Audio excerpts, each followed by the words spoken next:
কত টাকা দিলে তুমি সিনেমা করবে? আপাতত ৬-৭ লাখ।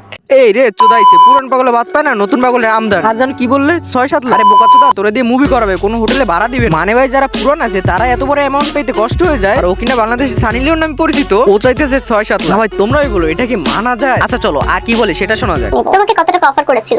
আমাকে এমনিতে বলেছে যে তুমি যেহেতু নতুন, অনেকে টাকা দিয়েও কাজ করে বা অনেকে আবার অন্য কিছু দিয়ে কাজ করে। আচ্ছা ওয়েট, অন্য কিছু দিয়ে কাজ করে মানে সব কি তোর মতো মনে হয়? মানে তুই যেভাবে নিজেকে হোটেলে বিক্রি করে দেস, তুই যেভাবে শরীর বিলিয়ে দিয়ে ভিডিও করো, তুই যেভাবে শরীর দেখায় অশ্লীলতা করো, তুই যেভাবে শরীর বিলিয়ে দিয়ে ছোট পর্দায় ভিডিও করো, সব কি মাদার তোর মতো মনে হয়? আর তোর বুকের উন্নত দূরের কথা, তোর তো কাপড়েরই ঠিক নাই। মানে আমি যখন তোর ভিডিওটা দেখতেছিলাম আমি তো ফার্স্টে এইটা ভাবছিলাম এটা তো বাংলাদেশ না, এটা তো মনে হয় আমেরিকা হবে এরকম কিছু। মানে তুই থাকো বাংলাদেশে, চলতে চাও আমেরিকান নাগরিকের মতো। বলি মাউনি এটা আমেরিকা না, এটা বাংলাদেশ। এই জায়গার 100% ভিতর 99% মুসলিম। তা তুমি যে চাইতেছো এটা এখানে না, আমেরিকা সম্ভব।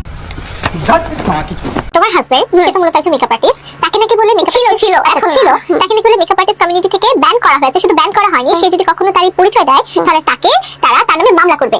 আচ্ছা বয়কট তো দূর থাক, চলচ্চিত্র কি আর আগের মতো আছে যে বয়কট করবে? আর বয়কট কেন করবে? আমরা বয়কটের কোনো কাজ করিনি। আর এটা কে বলেছে তোমাকে এবার সেটা বলো। তার নাম তো আমি তোমাকে বলবো। ছেলে বলেছে না মেয়ে বলেছে? জাস্ট এতটুকু বলো। ছেলে বলে। আচ্ছা যদি ছেলে বলে থাকে তাহলে মনে করবো তার জন্ম হয়েছে পাট খেতে, আর সে যদি আমার সামনে এসে বলতে পারে তাহলে মনে করো যে তাকে আমি 10 লাখ টাকা পুরস্কার দেব। আর যদি না বলতে পারে তার পুতা আমি আরেক পুতা দিয়া ছেচ্চা বোড়া বানায় খাবো। কি করবা? আর কিছু বলবো না, মেজাজ খারাপ হয়ে গেছে এই কথা শুনে। কারণ এটা কে বলছে? মনে করবো যে তার সমস্যা আছে, তার সে দুর্বল যদি আমার সামনে এসে না বলতে পারে। এরে ভাই আমারও প্রশ্ন, কেডা কইছো ভাই? এই কিন্তু বড়লোক হওয়ার চান্স একটা যায় ভাই। তুমি কি সামনে বলবো আর 10 লাখ টাকা নিয়ে আসবে? আর যদি টাকা না দেয় তাহলে কোনো সমস্যা নেই, খেতে ফেলায় পিছন মারি দেবে, পাবলিকের সামনে মুখ দিতে পারবে না। তাই নাকি? আর হ্যাঁ আর কি যেন বলতেছিল? আর যদি না বলতে পারে তার পুতা আমি আরেক পুতা দিয়া ছেচ্চা বোড়া বানায় খাবো। কি করবা? আরে আপু বুঝেন নাই, গুঁড়ো বানাই খাবে, গুঁড়া। তা এখন আমি ভাবতেছি আসলেই কি এটা গুঁড়ো করা যায়? আর আসলেই কি এটা গুঁড়ো বানিয়ে খাওয়া যায়? তা বলি গুঁড়ো বানানো কি দরকার আছে? মানে তুই পোলাপাইনে তো বললেই পারো যে আমার লাগবে, পোলাপাইনে গিয়ে তোর জায়গা মতো ঢুকাই দি। মানে তুই একটা মেয়ে হওয়ার পরও অন ক্যামেরায় ভিডিও করতেছো, অন ক্যামেরায় অশ্লীলতা করতেছো, আবার তুই এইটাও বলতেছ ছেলেদের তা গুঁড়া করে খাবি। আরে মাগি ছেলেদের বিষয়ে কোনো ধারণা আছে? কি মাগি দেখো ভাই, 1 ও মুসলিম, 2 ও বাংলাদেশে থাকে, 3 ও বিবাহিত, ওর স্বামী আছে, 4 ও ভাইরাল হয়েছে শাকিব খানের ডন চুইসা, মানে শাকিব খানের নাম বেইছে, তাও আবার পরিচিত হয়েছে বাংলাদেশের সানি লিওন নাম। তো এখন আমার একটু বুঝাও এই মাগিরে কি দেখে ছোট পর্দায় চান্স দিছে? আমার কিছু ভাই মাথায় ঢুকতেছে না। তাহলে কি ওর কাজের দক্ষতা না ওইটা দেখা চান্স দিছে না? মানে তোমরা যেটা ভাবতেছো আমি সেটা ভাবতেছি, ওইটার কথাই বলছি আর কি। আচ্ছা যাই হোক, এবার ওইটা বাদ দাও। ভিডিওর শেষের দিকে এই আপুটাকে নিয়ে কিছু কথা বলা যায়। তবে হ্যাঁ আপুটাকে কিন্তু রোস্ট করবো না, যদি 2-4টা গালি বের হয়ে যায় ওটা যা বাবার ভাইবো, সমস্যা নেই।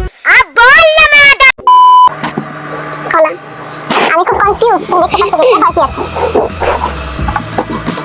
করলা, এটা করলা। শিওর শিওর তুমি? হ্যাঁ এবার ঠিক গাজর।